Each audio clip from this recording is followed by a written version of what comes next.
The sun peeks through the curtains, casting a warm glow on the framed photos of my late husband John and our son Michael. It's been 5 years since John passed, and the house feels emptier with each day.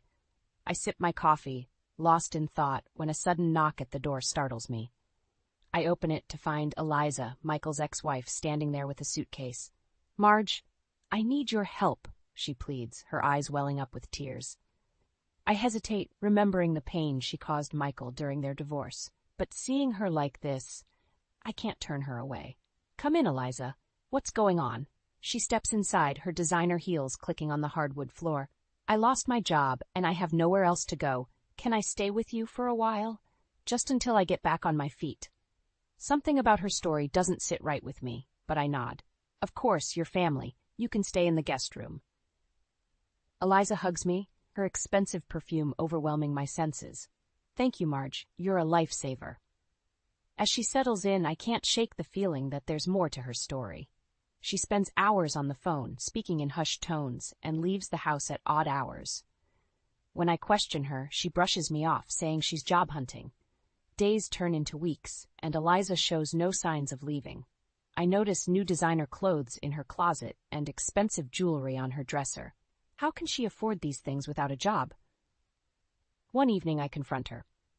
"Eliza, I thought you were struggling financially, but I see you buying all these expensive things. What's really going on?" She laughs, a harsh sound that sends a chill down my spine.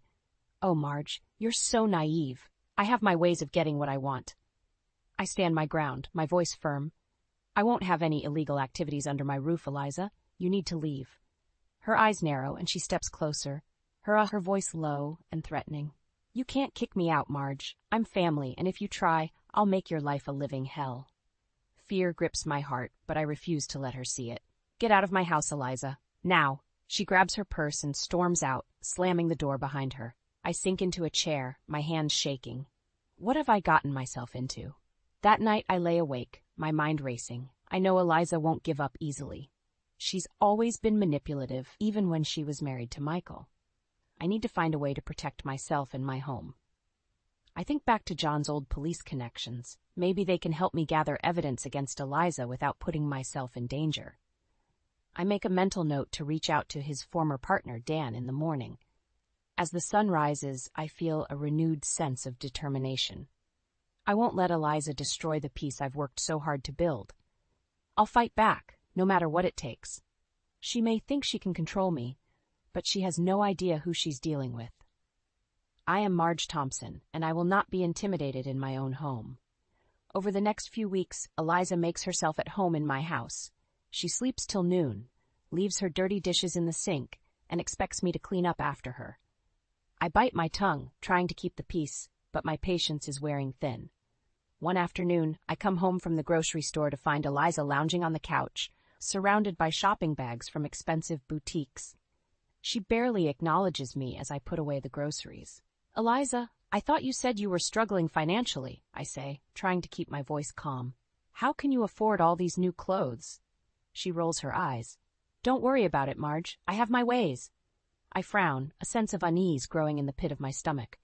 "What do you mean, your ways? Are you doing something illegal?" Eliza sits up, her eyes narrowing. "You know, for someone who's supposed to be helping me, you sure ask a lot of questions. Maybe you should mind your own business." I feel my anger rising, but I take a deep breath. "This is my house, Eliza, and as long as you're living under my roof, it is my business." She stands up, grabbing her purse. "Fine. If you're going to be like that, I'll just leave." I watch as she storms out of the house, slamming the door behind her. Part of me feels relieved, but I know this isn't the end. Eliza's not the type to give up easily. Later that evening, I'm washing dishes when I hear a knock at the door. I open it to find my neighbor, Mrs. Johnson, standing on the porch with a worried expression on her face. "Marge, I hate to bother you, but I thought you should know," she says, her voice low. "I've seen some strange people coming and going from your house late at night, and I've heard loud arguments too. Is everything okay?" My heart sinks. I had no idea Eliza was causing trouble with the neighbors. "I'm so sorry, Mrs. Johnson. My daughter-in-law has been staying with me, and we've had some disagreements. I'll talk to her and make sure it doesn't happen again." Mrs. Johnson nods, but I can see the concern in her eyes. Just be careful, Marge. I don't want to see you get hurt. I thank her and close the door, my mind racing. I need to find out what Eliza's up to before she drags me into something I can't get out of. The next morning, I wake up early and start searching Eliza's room. I know it's a violation of her privacy, but I can't shake the feeling that she's hiding something. As I rummage through her drawers, I find a stack of credit card statements with my name on them. My heart stops as I realize she's been using my identity to open new accounts and rack up debt. I confront her as soon as she walks in the door. How could you do this to me, Eliza? I trusted you and you betrayed me. She laughs, a cruel sound that sends shivers down my spine. Oh, please. You were so easy to fool. A little sob story, and you let me right in. You're pathetic, Marge. I feel my anger boiling over. Get out of my house, Eliza. I won't let you ruin my life like this. She smirks, crossing her arms. And what are you going to do about it? Call the cops? I'll just tell them you gave me permission to use your credit cards. It's your word against mine. I realize with a sinking feeling that she's right. She's backed me into a corner, and I don't know how to get out. But one thing's for sure. I won't let her win. I'll find a way to stop her, no matter what it takes. The situation with Eliza is getting out of hand. More neighbors have come to me, complaining about the noise and the suspicious characters hanging around my house at all hours of the night. I'm starting to feel like a prisoner in my own home. I've tried talking to Eliza, but she just brushes me off or gets defensive. I'm not doing anything wrong, she insists, her eyes flashing with anger. You're just being paranoid. But I know better. I've seen the evidence of her lies and deceit scattered throughout the house. Credit card statements, strange packages, and cash hidden in her room. I can't ignore it any longer. One evening, I decide to confront her once and for all. I wait until she comes home, stumbling through the door with a group of rough-looking men. The stench of alcohol and cigarettes fills the air. Eliza, we need to talk, I say, my voice shaking with a mix of fear and anger. She rolls her eyes. Not now, Marge, I'm busy. I stand my ground. No, we're doing this now. I know what you've been up to, and it needs to stop. The lies, the stealing, the illegal activities, I won't have it in my house. Eliza's face twists into a sneer. You don't know anything, you old hag. You're just jealous because I'm living my life while you're stuck in this boring, empty house. Her words cut deep, but I refuse to let her see how much they hurt. This is your last chance, Eliza. Either you clean up your act, or you get out. I won't let you destroy everything I've built. She laughs, a harsh, grating sound. You can't kick me out. I have nowhere else to go. And if you try, I'll make sure everyone knows what a horrible person you are. I'll tell them how you mistreated me, how you're just a bitter old woman who can't stand to see anyone else happy. I feel my anger rising, but I force myself to stay calm. I'm not afraid of you, Eliza. I've dealt with worse than you in my life, and I won't let you bully me in my own home. She steps closer, her face inches from mine. We'll see about that. You have no idea what I'm capable of. With that, she turns and storms out of the room, leaving me shaking with rage and fear. I know I can't let her win, but I'm not sure how to stop her. The next day, I find my tires slashed and my mailbox smashed. I have no proof it was Eliza, but I know in my gut that she's responsible. She's trying to intimidate me, to make me back down. But I won't give in. I've faced tougher challenges in my life, and I've always come out stronger. I start documenting everything, keeping a record of Eliza's actions and the damage she's causing.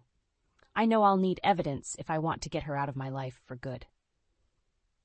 Late one night, I hear Eliza arguing with someone on the phone. She's yelling, her voice filled with anger and frustration.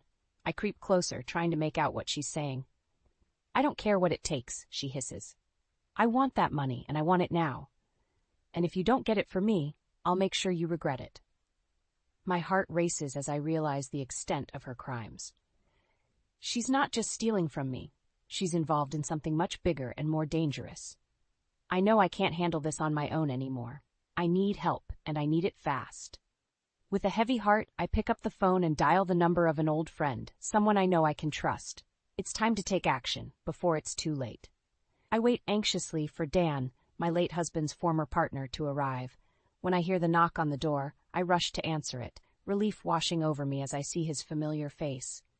"Marge, what's going on?" he asks, concern etched in his features. "You sounded upset on the phone." I usher him inside, glancing around to make sure Eliza isn't home. "It's my daughter-in-law, Eliza. She's been staying with me, and I think she's involved in something illegal." Dan's eyes narrow. "What makes you say that?" I take a deep breath and begin to explain everything.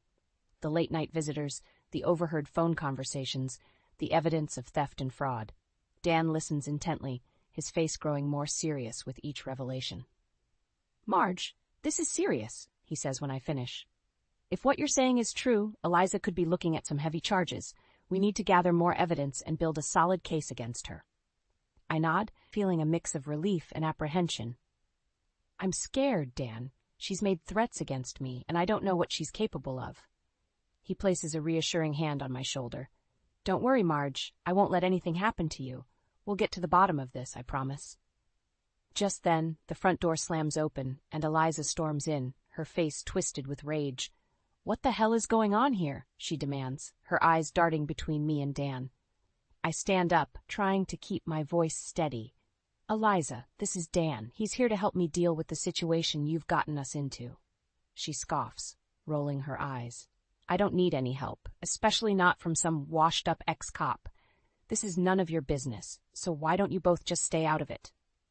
Dan steps forward, his voice calm but firm. "I'm afraid it is our business, Eliza. Marge has evidence of your illegal activities, and we can't just ignore that. It's time to come clean and face the consequences of your actions." Eliza's face turns red, and she clenches her fists. "You have no idea what you're talking about. I'm not doing anything wrong, and you can't prove otherwise." I shake my head, feeling a surge of anger. "Stop lying, Eliza. I know about the stolen credit cards, the fraudulent charges, the shady deals. It all ends now." She takes a step towards me, her eyes blazing with fury. "You think you can just kick me out and ruin my life? I won't let that happen. I'll make you pay for this, Marge. You'll regret ever crossing me." Dan moves between us, his hand on his hip where I know he keeps his gun. "That's enough, Eliza. I won't let you threaten Marge any longer. You have two choices. Either you leave now and never come back, or we call the police and let them handle it."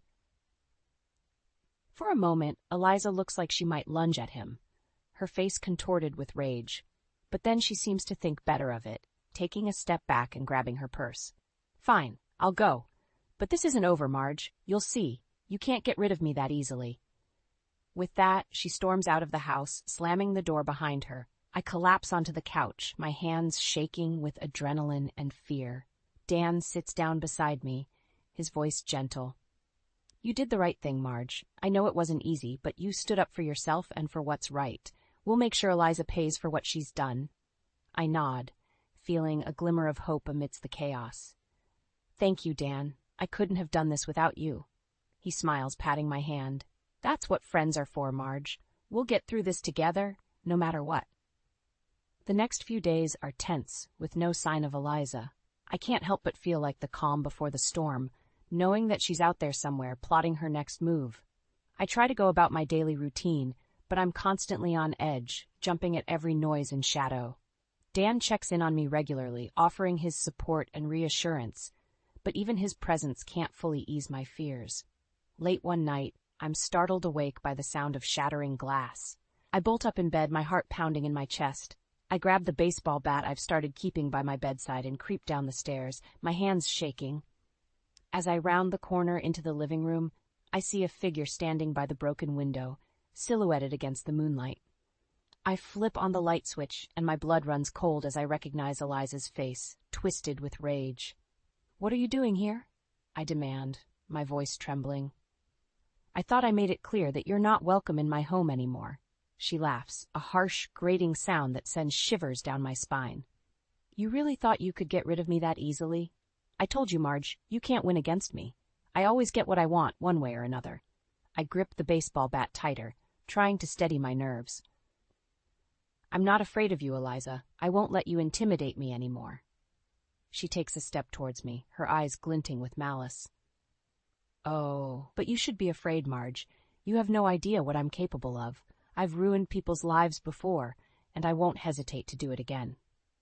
I feel a surge of anger, fueled by the months of fear and frustration. I won't let you destroy my life, Eliza. I've worked too hard to build it, and I won't let you take it away from me. She lunges at me, her hands outstretched like claws. I swing the bat, feeling it connect with her shoulder with a sickening thud. She cries out in pain, stumbling backwards. "You bitch!" she screams, clutching her arm. "You'll pay for that!" I stand my ground, holding the bat in front of me like a shield.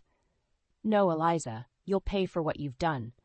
I've given you every chance to change, to make things right, but you've thrown it all away. Now you'll face the consequences of your actions."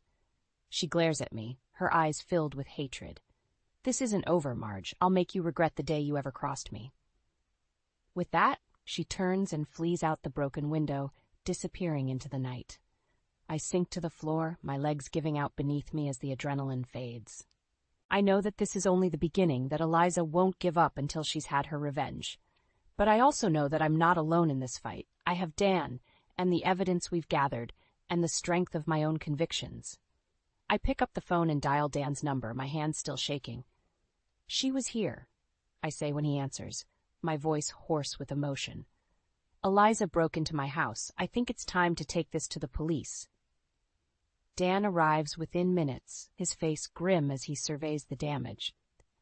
"You did the right thing, Marge. We have enough evidence to put Eliza away for a long time.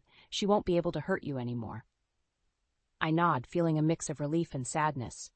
I never wanted things to come to this, but I know that I can't let Eliza's toxicity poison my life any longer. As the police arrive and begin taking statements, I feel a sense of clarity wash over me. I know that the road ahead won't be easy, but I also know that I'm ready to face whatever challenges come my way. I am Marge Thompson, and I will not be broken. In the days following Eliza's violent outburst, I find myself constantly looking over my shoulder, waiting for her to strike again.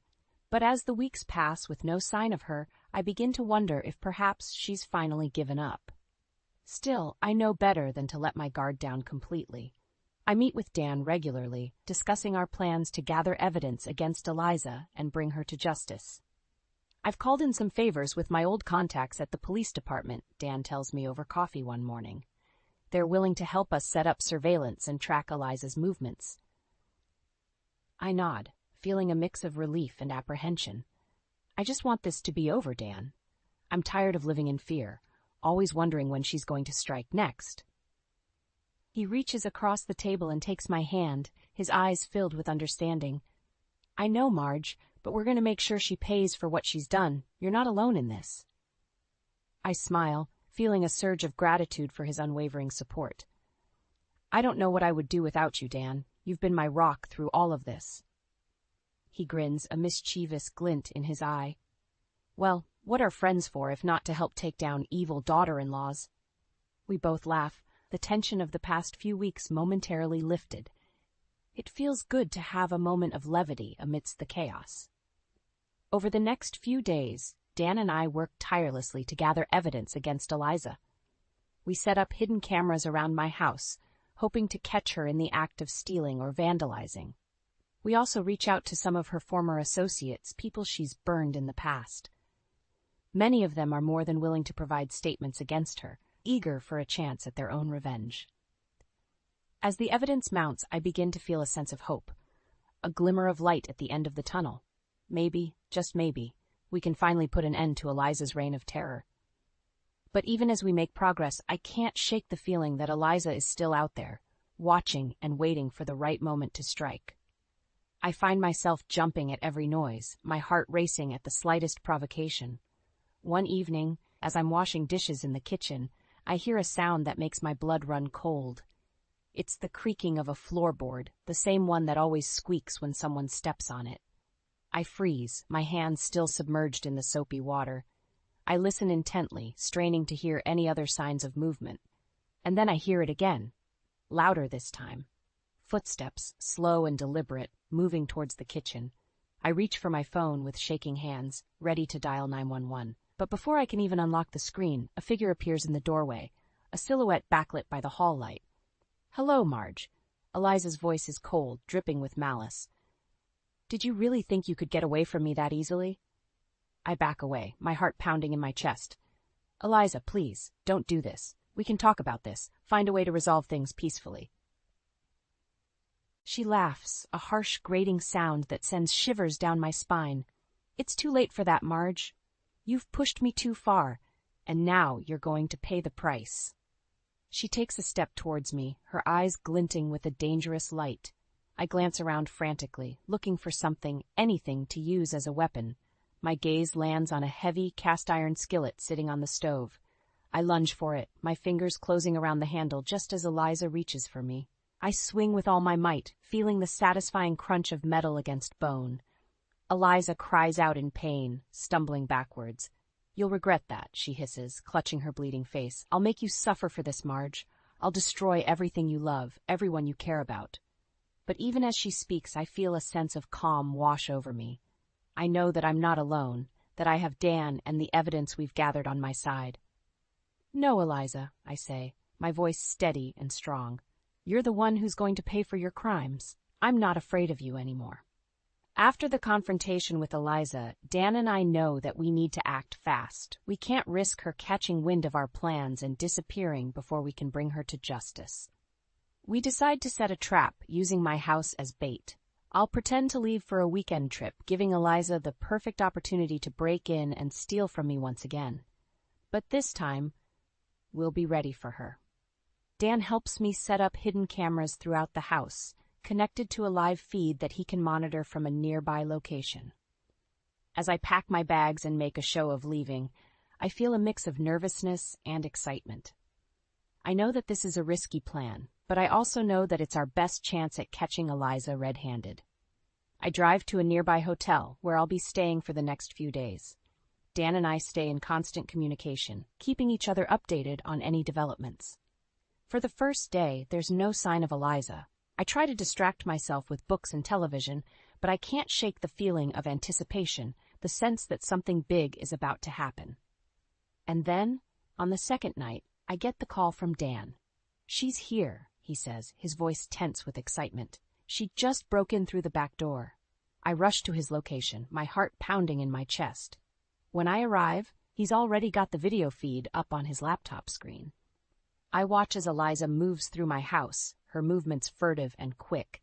She rifles through my drawers and cabinets, stuffing jewelry and cash into a backpack. But then, something unexpected happens. Eliza starts talking to herself, muttering under her breath as she goes about her business. At first, I can't make out what she's saying, but as I listen closer, I realize that she's revealing her entire plan, laying out the details of her scheme like a villain in a movie. Those idiots have no idea what's coming, she says, a smirk on her face. Once I've drained Marge's accounts and sold off her valuables, I'll disappear without a trace. They'll never be able to find me. I look at Dan, my eyes wide with shock. Are you getting this? I whisper, hardly daring to believe our luck. He nods, a grin spreading across his face. Every word, she's just sealed her own fate.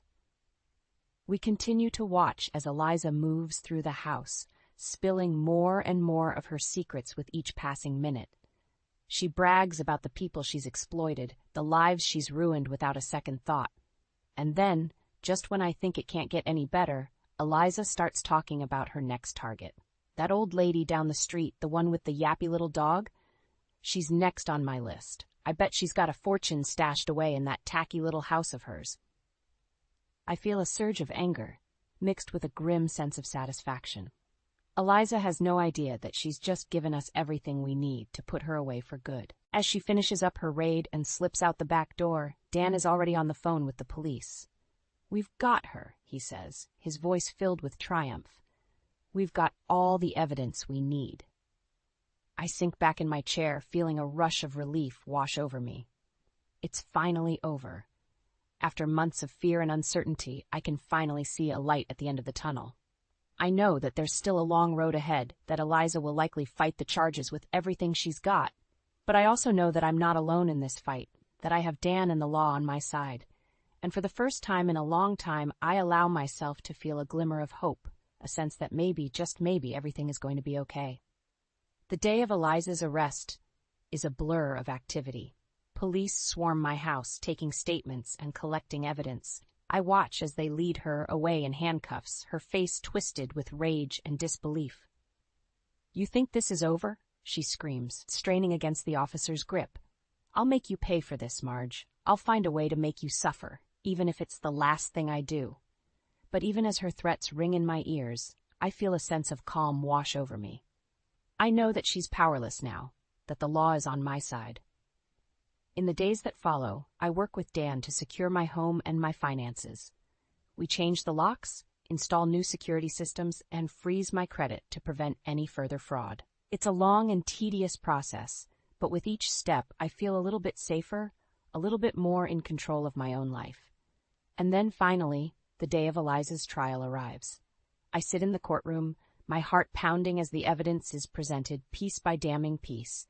The surveillance footage from my house is played for the jury, showing Eliza's brazen theft and her unwitting confession. Witness after witness takes the stand, testifying to her cruelty and her callousness, and through it all, Eliza sits stone-faced, her eyes blazing with hatred every time they meet mine. But in the end, the verdict is unanimous. Guilty on all counts, with a sentence that will keep her behind bars for decades to come. As the judge reads out the decision, I feel a rush of emotion wash over me. Relief, certainly, but also a sense of sadness, a realization of all that has been lost. I think of the young woman Eliza once was, the bright and beautiful girl who captured my son's heart. I think of all the pain and suffering she's caused, the lives she's ruined in her relentless pursuit of greed and power. And I know that, in the end, this is the only way it could have gone, the only way to stop her, to protect the people she would have hurt.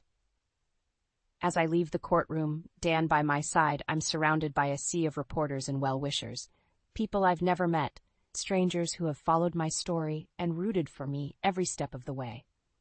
I'm overwhelmed by their kindness, their support. I've spent so long feeling alone, feeling like I was fighting this battle by myself. But now, I realize that I was never really alone at all. In the weeks that follow, I start to piece my life back together.